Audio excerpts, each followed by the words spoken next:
দাওয়া should be full of love, কারণ ভালোবাসা দিয়ে যা জয় করা যায় কঠোরতা দিয়ে তা পারা যায়। মনে রেখো, তোমরা সহজপন্থী হয়ে প্রেরিত হয়েছে, কট্টরপন্থী হয়ে, জটিলপন্থী হয়ে প্রেরিত হও নাই। দাওয়া should be full of love. দাওয়া বললে এটার সাথে লাভ থাকতে হবে, লাভ, ভালোবাসা। ভালোবাসা দিয়ে আপনি মানুষের হৃদয় জয় করতে হবে। আমরা দায়ীরা অনেক সময় বেশি জাজমেন্টাল হয়ে যাই। আরব শায়েখরা বলে যে নাহনু দুআত লাসনা কুদাত, আমরা দায়ী, আমরা জাজ নই, উই আর নট জাজেস। আমাদের অনেক দায়ীরা আমরা ভুল করে ফেলি। আমরা বলি যে ও খারাপ, ও এটা, ও জাহান্নামী, ও খারিজ, এরকম আমরা সবাইকে নাকচ করি। মনে হয় যেন সবাইরে জাহান্নামে পাঠাই, আমি একা জান্নাতে যেতে পারলেই সফল। আচ্ছা বলেন তো, সব গেল জাহান্নামে, আপনি একা শুধু জান্নাতে, ভাল লাগবে আপনার? এই যে আজকে আমরা এখানে সবাই ছাত্র, শিক্ষক, ডিস্টিংগুইশ গেস্টরা, উপরে আমাদের বোনরা, কত ভালো লাগতেছে না? ধরেন যে 2500 সিটিং ক্যাপাসিটির এই চীন মৈত্রী সম্মেলন কেন্দ্রে কেউ নাই, শুধু আপনি একা। এই বিশাল হল রুমে কেউ নাই, আপনি একা। ভাল লাগবে? সবাইকে জাহান্নামে পাঠিয়ে শুধু আমি জান্নাতে গেলে এটা আমার ভাল লাগবে না। ওই জান্নাতে আমরা কিভাবে আমাদের জান্নাতের দলকে ভারী করতে পারি, এই চেষ্টাটা আমাদের বেশি বেশি করতে হবে, কি বলেন? তাহলে দাওয়া should be full of love, কারণ ভালোবাসা দিয়ে যা জয় করা যায় কঠোরতা দিয়ে তা পারা যায় না। ভালোবাসা দিয়ে আপনি যেটা করতে পারবেন, কঠোরতা দিয়ে কখনো সেটা করতে পারবেন। আসুন আমরা হাদিস থেকে শুনি, সিরাত থেকে শুনি। আল্লাহর হাবিব সাল্লাল্লাহু আলাইহি ওয়াসাল্লাম মসজিদে নববীতে বসে আছেন সাহাবাদেরকে নিয়ে। হঠাৎ এক বেদুইনের আগমন। বেদুইন মানে যার মধ্যে নগর জীবনের কোনো নিয়ম কানুন সে দেখেনি, জানে না, বুঝে না। সিভিলাইজেশন বলতে যেটা বুঝি, ভদ্রতা, কার্টিসি, ম্যানার, এটা সে শিখেনি। এরকম এক বেদুইন অনেক দূর পল্লী থেকে মদিনার মসজিদে নববীতে এসেছে, কিন্তু সে ইসলাম ধর্ম গ্রহণ করেছে, মুসলিম। তো মসজিদে ঢুকে সে 2 রাকাত নামাজ পড়তেছে। এসে যে রাসূলকে সালাম দিবে, কথা, ওই কার্টিসিটাও নাই। রাসূল সাল্লাল্লাহু আলাইহি ওয়াসাল্লাম বসা ওইদিকে সাহাবাদের নিয়ে, সে তার মতো এসে এক জায়গায় মসজিদের সাথে তার উট বেঁধে সে 2 রাকাত নামাজ পড়ে দোয়া করতেছে আল্লাহর কাছে। কি দোয়া জানেন? দোয়ার মধ্যেও কাটিছি নাই। দোয়াতে বলে, ইয়া আল্লাহ, আল্লাহুম্মা আরহামনি ওয়ারহাম মুহাম্মাদা ওয়ালা তারহাম মা'ানা আহাদা। মানে আল্লাহ, তুমি শুধু আমারে রহম করো আর মুহাম্মদ সাল্লাল্লাহু আলাইহি ওয়াসাল্লামের রহম করো, আমাদের সাথে আর কারোর রহম করো না তুমি।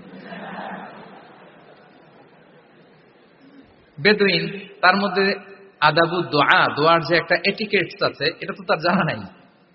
দোয়ায় অন্যদের জন্য দোয়া করলে যে নিজের লাভ, এটা সে জানতো না। আমি যদি বলি যে আল্লাহ এই ভাইদেরকে তুমি কবুল করো, তখন ফেরেশতারা বলে আল্লাহ যিনি দোয়া করতেছে আগে তাকে তুমি কবুল করো। কেউ অসুস্থ, আমি যদি বলি আল্লাহ আমার এই ভাইকে তুমি সুস্থ করো, আল্লাহ ফেরেশতারা বলে আল্লাহ যিনি দোয়া করলেন আগে তার রোগ বালাই থাকলে আগে তাকে সুস্থ করো। এই যে দোয়ার এটিকেটস, আদাব দোয়া, এটা সে জানতো না। সে দোয়া করতেছে আল্লাহুম্মা আরহামনি ওয়ারহাম মুহাম্মাদা ওয়ালা তারহাম মা'ানা আহাদা, শুধু আমারে রহম করো, মুহাম্মদ সাল্লাল্লাহু আলাইহি ওয়াসাল্লাম রহম, আর কাউরে না।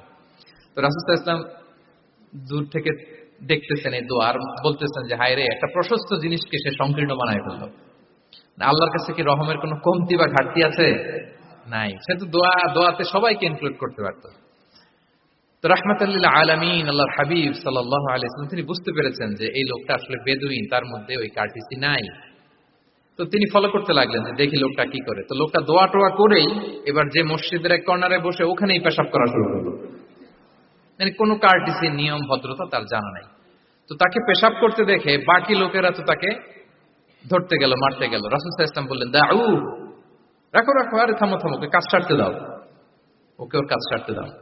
কারণ আপনারা এটা ভালো জানেন যে ওয়াশরুম সারা অবস্থায় যদি কেউ বাইরে থেকে জোরে ডাক দেয় তাহলে অবস্থা খারাপ আছে, ঠিক কিনা বলেন?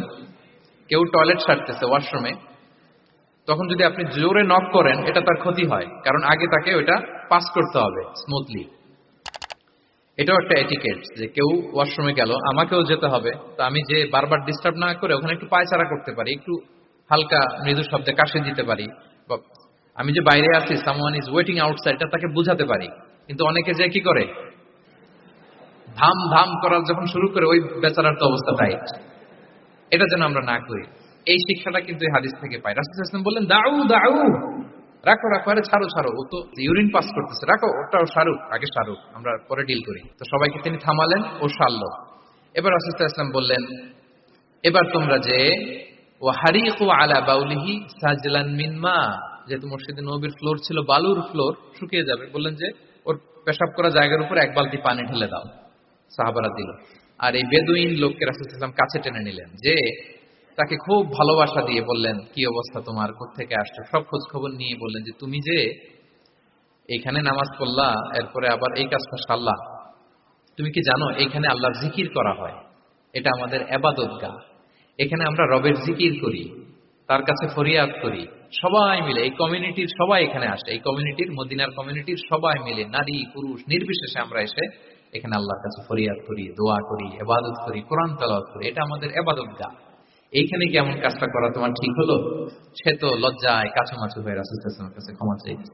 সুবহানাল্লাহি ওয়া বিহামদিহি। একটা কঠিন পরিস্থিতিকে ভালোবাসা দিয়ে রাসূল সাল্লাল্লাহু আলাইহি ওয়াসাল্লাম কোথায় নিয়ে যেতেন, এটাকে পুরো হিস্ট্রি পাল্টে দিতেন, সিনারিও পাল্টে দিতেন।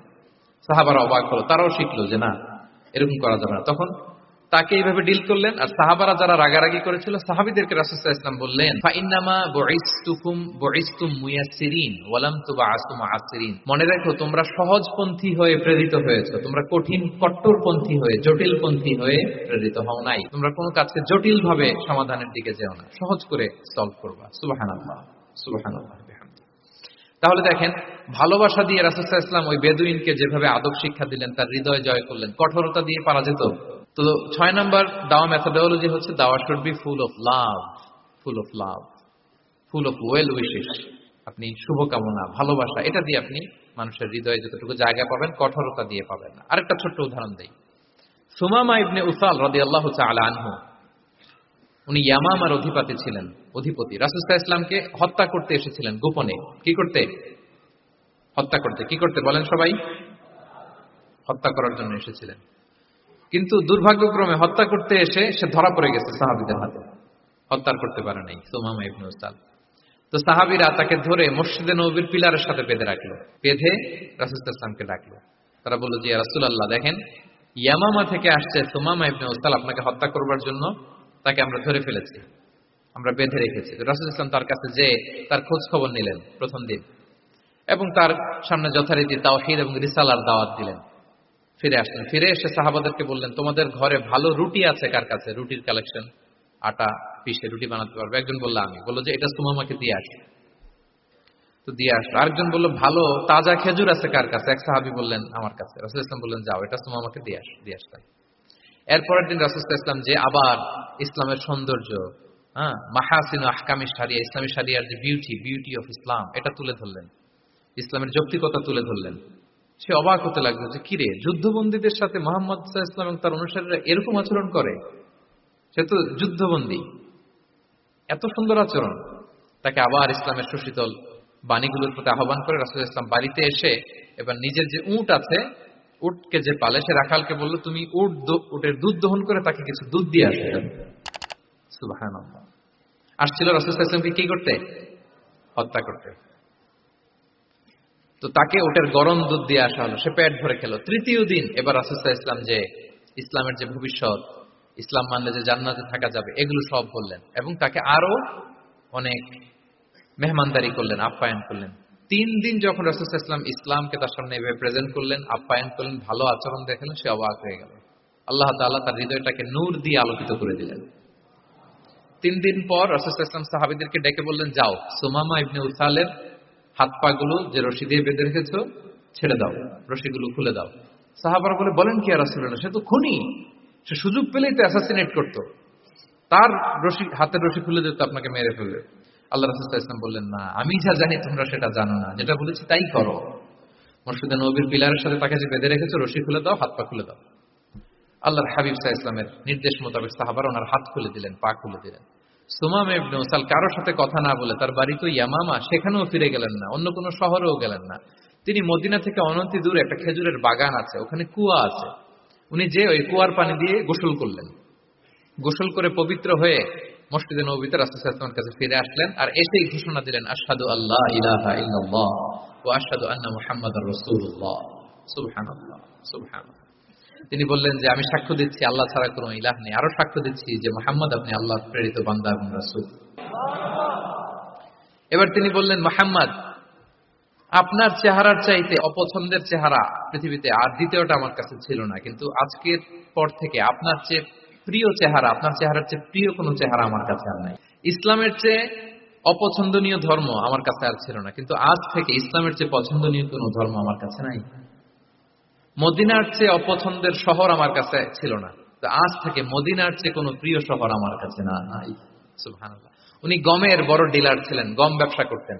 উনার থেকে গম নিয়ে মক্কায় মুশরিকরা চলতো। তিনি ঘোষণা দিলেন, আজকে থেকে আমার এলাকার কোনো গম মক্কায় যাবে না।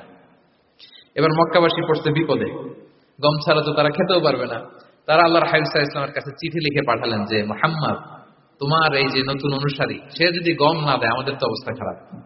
তুমি দয়া করে এই গমের সাপ্লাই আবার যাতে সে চালু করে তুমি একটু বলে দাও। আল্লাহর হাবিব সাল্লাল্লাহু আলাইহি ওয়াসাল্লাম আবার সুমামা ইবনে উসালকে বলে দিলেন, আবার সে সাপ্লাই চালু করলো। সুবহানাল্লাহ ওয়া বিহামদিহি। এবং তিনি প্রথম তালবিয়া পাঠ করে উমরা করেছে। তাহলে দেখেন, আসলো খুনি হয়ে, আসলো কি হয়ে? খুনি হয়ে, আর ফিরে গেল নবী প্রেমিক হয়ে। সুবহানাল্লাহ। এটা কিভাবে সম্ভব হয়েছে? রাসূল সাল্লাল্লাহু আলাইহি ওয়াসাল্লামের উদারতা। Be a part of our vision to listen and share the khair.